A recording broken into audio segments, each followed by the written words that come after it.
Hi guys, estudyante trader po, nagbabalik no, CJ. So now, pag-uusapan po natin dito sa video na to no, ano nga bang mga matututunan natin sa mga cast or characters sa Bible? Okay? At disclaimer again guys no, hindi po ako perfecto, hindi ako pastor or pare no. So I'm just saying na sineshare ko lang kung ano yung personal na natututunan ko na ganun pala yun, no? Baka lang makatulong, 'di ba? Shine-share ko lang and at the same time dino-document para mapapaalalahanan ko sarili ko, no? In times of need na okay, panoorin ko tong video na to, no? So, para sa akin din to, no? Pero again, ano nga bang mga matututunan natin sa mga cast or characters ng Bible? Ako lang naman to, no? Hindi ko alam sa inyo. Akala ko talaga dati, for example, yan, yung sila Abraham, sila David, no? David, so King David, King Solomon, and lahat ng mga kumbaga hinirang pinili ng Diyos, no? In even the other characters in Bible. Akala ko talaga yun dati, parang alam mo yung perfect, no? Parang syempre sila yung mga kinukwento ng bata ako, 'di ba? Sila yung mga kinukwento. Si David pinatay niya si Goliath. So kumbaga ma-amaze ka, uy, 'di ba? Amaze ako, no? Yung mga kwento dati sa Bible. At akala ko, sa akin lang naman 'to, no? Akala ko hindi sila nagkakamali, parang uy, galing, ikaw yung hinirang or napili ng Diyos, no?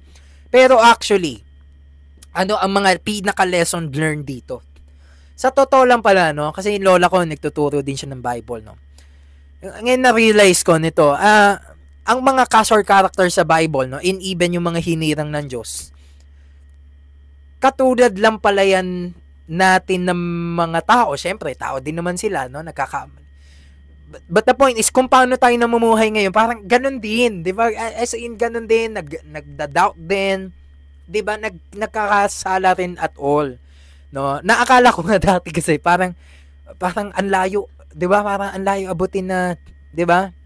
Parang star sa Bible lagi. Ngayon, na-realize ko, no, magbibigay ako ng mga few examples, no, na yung mga tao, mga cast or character sa Bible, no, katulad lang din sila ng, kumbaga, tao, no, sa napamumuhay natin ngayon. Na, for example, nag-aalala, no, halimbawa, tayo sa bills, no, sa pera.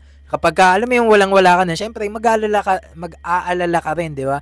As a human being, ay, wala akong pambayad ng ganito. So, namomroblema ka din. Ganun na ganun din dati. Ganun din dati. 'Di ba?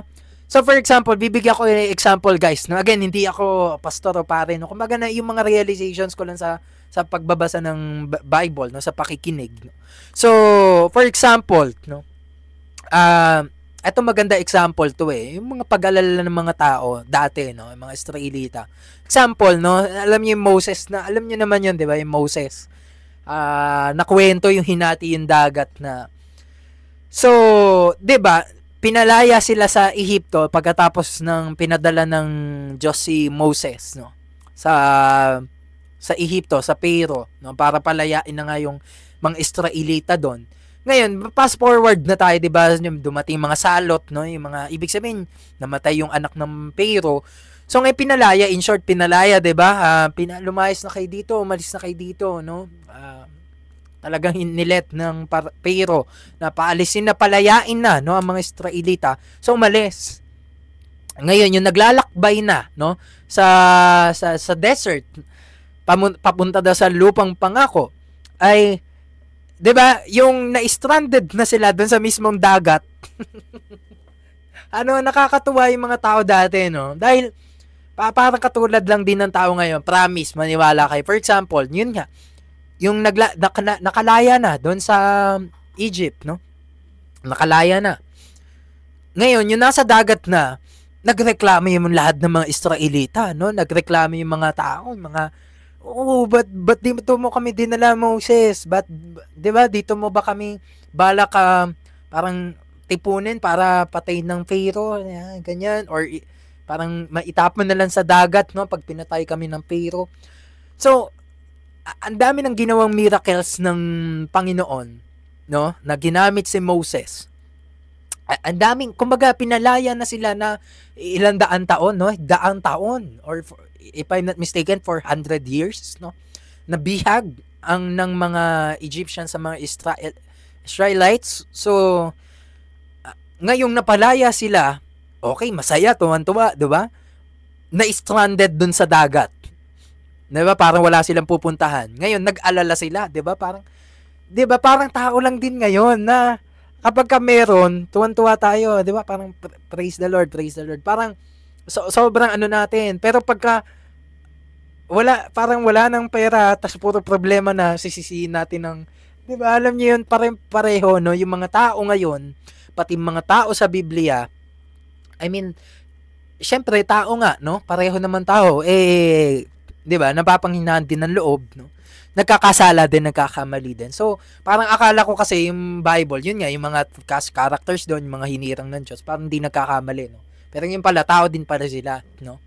So, 'di ba? Nag-aalala din eh, no? Niligtas na nga sila ng Panginoon laban dun sa Pero. Na-stranded dun sa dagat, hindi pa hinahati, no?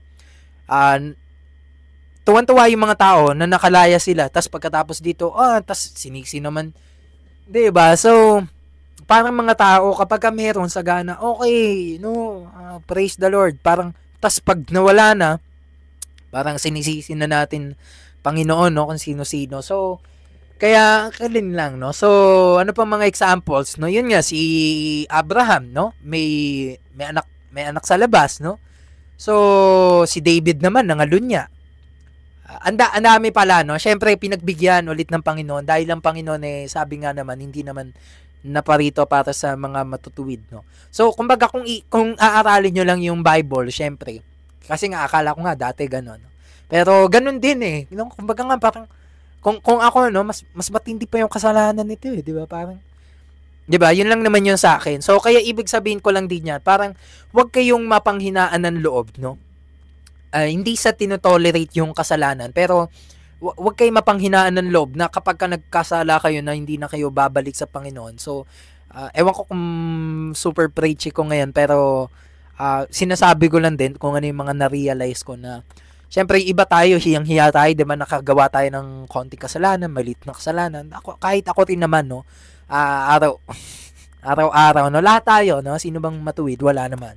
So, ang sinasabi ko lang, lahat, no, tayo ngayon, nung unang panahon, may mga kasalanan na, no, may mga nagkakasala na at pinapatawad ng Panginoon at tuloy-tuloy na, syempre, lumalaban, no, sa buhay, no, nilalabanan yung kasalanan. So, kaya ang sinasabi ko lang din, wag kang mahiya, no, kasi nga bakit, even yung mga cast or characters sa Bible, sila din naman nagkakamali. Sila din naman nagkamali noon, no? Tayong syempre, lalo na nasa makabagong panahon, no? Worldly things ganyan. So, kahit ako rin naman, ang dami kong kasalanan, no? What I'm saying is, hindi walang matuwid, no? Nagse-share tayo ng mga makakatulong sa atin. So, kaya yun lang, no? Kumbaga lahat ng disciples, no? Nagkasala yan. 'Di ba? So, si Pedro ba itinatwa si Jesus ng 3 beses, no? Pero pinatawad siya ng Panginoon kaagad. Inauna pa yung patawad, no? Kaysa doon sa pagkakasala. So tayo, wag tayong mahiyang lumapit, no, sa kay Lord. Every time magkakasala tayo, syempre dapat humingi tayo ng sorry, no? So, bait ng vlog ko ngayon, Pero what I'm saying lang, walang matuwid, no? Kahit nga ako, kahit sino. So, sinasabi ko lang, wag natin masyadong, kasi nga ganun ako dati na, ay, galing, parang, uy, si David, ang galing, no? Pero, at the end of the day, syempre, nasa katawang laman, no, nagkakasala pa rin at all, no, nangalunya pa rin, and even pumaslang pa yung mga ibang disipulo. So, yung iba nga galit pa, may isang disciple, no, si Saulo ba yun? No, if I'm not mistaken. So, galit na galit siya, no, sa mga sumasampalataya kay Jesus. May disipulo na ganun So, correct me if I'm wrong. Pero ang sinasabi ko na nagbago, no, kayang baguhin ng Panginoon, no, yung mga hindi natin kayang gawin ng Panginoon. So, kaya yun lang naman yung mga realizations ko sa Bible, no. Anong mga matututunan natin sa Bible na katulad lang din, no, katawan tao ikaw, ako, yung mga cast characters dati, yung mga nabuhay noong unang panahon. Lahat yan nagkasala, no. Walang perpekto dito sa mundo. Kailangan natin syempre na patuloy na manampalataya, no, kasi pabalik na Panginoon, no. So, kaya again, hindi po ako matuwid, sineshare lang natin kung ano yung mga feeling kong dapat i-share. So, yun lamang po and God bless you all.